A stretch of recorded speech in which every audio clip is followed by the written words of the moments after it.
Hello guys, welcome back to my channel, and today is Saturday. Anong day? November 20 pala. Ang bilis ng panahon, and it's my day off sa pinagtatrabahuan ko. So now we get the time to actually clean up our, I don't know how should I call it, tiny house, but in Denmark we call it kolonihavehus. Pero ewan ko ano bang direct translation yan in English. But anyway, I'll just call it tiny house. So, fall na dito. Autumn. So, ang daming mga leaves na nagpo-fall on the ground. So, kailangan naming linisin. And we got time today. And really, the place is looking like a construction place. But we have to clean it because by second week of December, dapat ready na siya, because I invited some of my friends for a Christmas lunch, and I invited them in our tiny house, which is not yet ready as of this time. But then we're gonna do magic, I hope. So that's what we're gonna do. We're gonna clean it up real fast so it will be ready on that day, because right now really it's so messy. A lot of construction materials are still there. It's not done yet. I mean, the whole finishing of the house is not done, but it's already, you know, there's warm in it, so we're not gonna go freeze while we're having the dinner, no, the lunch party, the Christmas lunch. So yeah, and I just have to really clean up the place and make it look cozy, you know, put some candles, Christmas decoration and all that. But so far there will be like 5 people. I invited like the whole girls from my language school before, like the classmates. We were into this special course, it's called Women for the Future. So it's been so long that I've seen them, so I've decided, okay, why not actually meet them again and, you know, just talk about life. And so far 5 people already said yes, and I'm still waiting for others to answer, but let's see. But I mean, whatever, the most important is we're all gonna meet up and have a good time.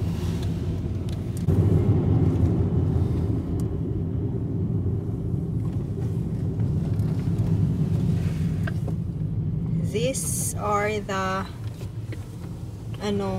tiny houses apparently from the neighborhood. So everything in this area is considered kolonihavehus. It's like a garden house. A small house in a garden, with a garden.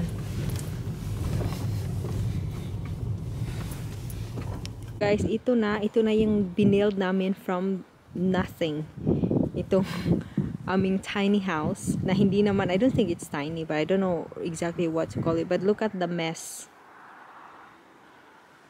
So much mess.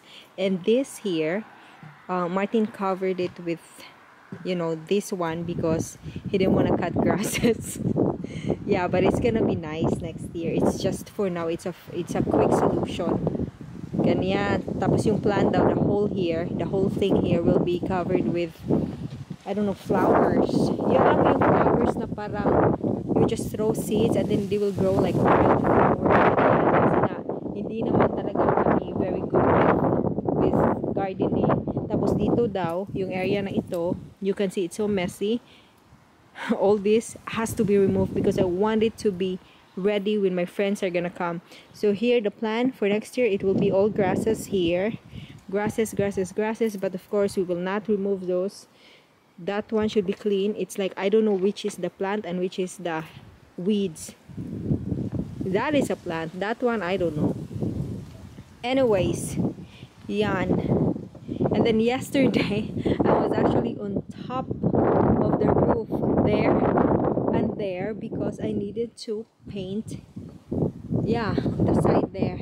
The color black paint. Martin did that, and I did the roof area because Martin is obviously too heavy to be on the top there, so I did it. And this one here, apparently this house will be black. I don't know if it's a good idea, but apparently they said it's a good idea and that's the trend. And I did that, you know, that there. I was on top there yesterday. That one I did the other day. Yesterday I was here. I was actually climbing on top here, And then I did, I mean, it's not a good job. It was actually my first time ever to paint. So I did that. Can you see my finger? Yeah, that one there, it's me who painted that color black all the way, yeah, there. But it's not done, and Martin said the whole thing will be black. Let's see. But imagine that there's this whole thing, we did it from nothing. I mean, my house ito dati, pero demolish namin, giniba namin kasi nga it was not worth living and it was too dangerous. So everything was like, we started it from the scratch. Of course, we got some help from other people, from some of our friends, but then the main idea, it was Martin's idea how to build the house and all that, and really it's just like, did we really do it? It's just crazy.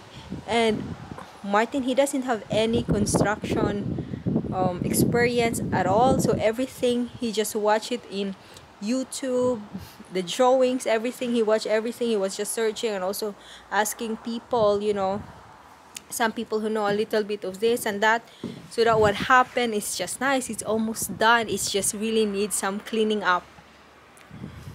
Outside kitchen, it's so funny, because he really loves to cook, so he gets a whole big space for making food. And apparently there's a small kitchen here where it's gonna be the Asian kitchen. That area there, he said will be the Italian and the Danish kitchen, because he loves pizza, he loves Italian food. So that's where he's gonna be making all his food.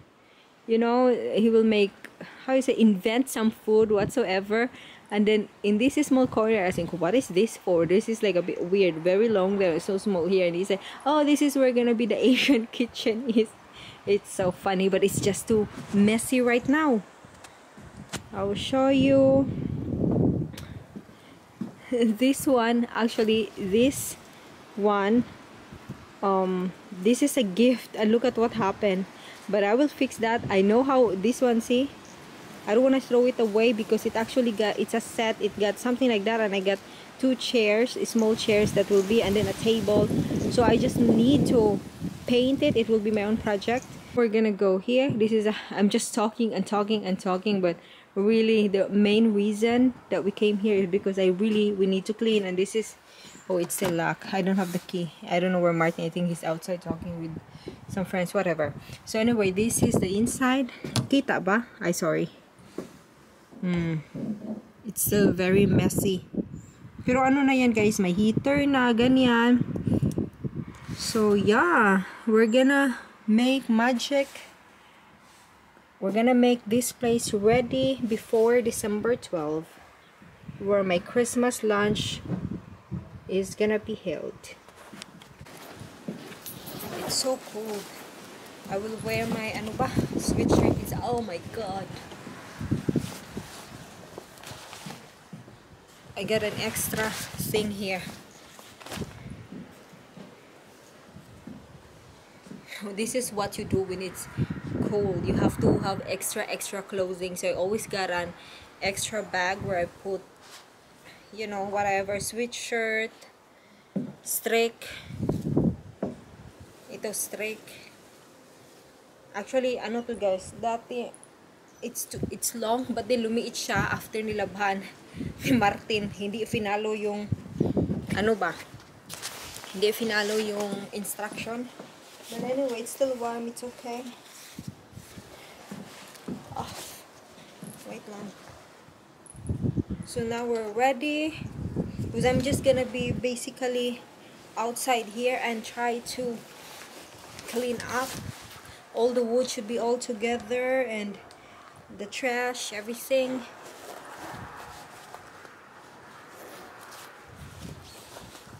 Yeah.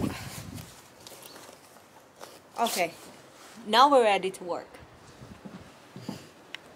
Hello guys, 4 p.m. na dito ng gabi. 4 p.m. na ng gabi. 4 in the afternoon na. Pero, as you can see, it's so dark. And then, yeah, naglinis kami guys. Ang haggard ko. Hindi na ako nag-video kanina kasi nga it was outside. It was so cold. I'm holding a camera, ganyan. Pero, naglinis ko na siya. Hindi ganun ka-perfect. But at least, medyo malinis na. But then, we're gonna come back here tomorrow, maybe. I'm not sure. To continue. But let's see. Pero on Wednesday, day off ko na naman. So, baka doon na. Kasi I also need a day off. Talaga na parang walang gagawin.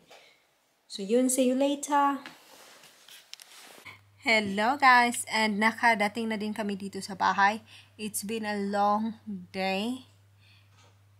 Sobrang kakapagod. Alam nyo, parang kasi yung mga woods dun ba, kinarga ko, nilagay ko sa isang area para hindi yung kalat na kalat, ganyan.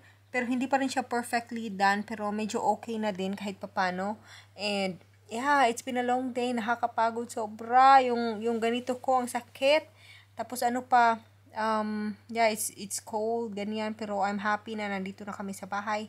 And yeah, it's been a productive day. Yon. And so, tomorrow day off ko pa rin, but I'm not sure really if I'm gonna go back there tomorrow kasi ang dami ding dapat gawin dito sa bahay. But then, Monday, Tuesday, I'm gonna go to work, but on Wednesday, I'm off, so maybe by Wednesday na lang ako pupunta doon ulit kasi dito sa bahay ang dami ding dapat yung mga nilabhan, kailangang tupiin, ganyan. Grabe talaga yung parang yung household chores, wala talagang katapusan. Imagine that kami lang dalawa ni Martin ha, wala mga bata dito and all, pero yung mga gawain sobrang ang dami. How much more pa kaya yung mga may mga bata na ganyan. My God! Yeah, so anyway, yun guys, thank you so much for watching. I'm gonna end this video now because I think I need to have an early night today kasi it's been productive day. Nakapagod as in physical na trabaho talaga.